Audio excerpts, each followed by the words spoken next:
சமீபத்தில் ஒரு அம்மா வந்தாங்க. அந்த அம்மா சொன்னாங்க, பிரதர், என்னுடைய கணவர் மகா பெரிய குடிகாரன். அந்த குடிகாரன் ஒரு நாள் கூட உழைச்சது கிடையாது, சம்பாதிச்சது கிடையாது.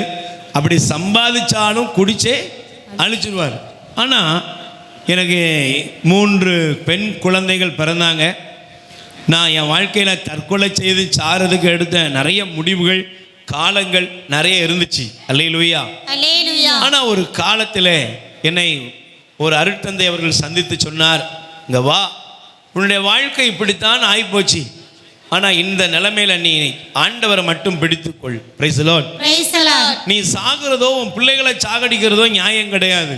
ஆனால் ஆண்டவர் உனக்கு துணையாக இருக்கிறாருங்கிறத புரிந்து இனிமேல் வாழ ஆரம்பி என்று அன்னைக்கு ஆண்டவருடைய வார்த்தை எனக்கு அறிவித்தார். நான் ஜெபிக்க ஆரம்பித்தேன். ஆண்டவர் எனக்கு துணையாக இருக்கிறார் என்பதை உணர்ந்து கொண்டேன்.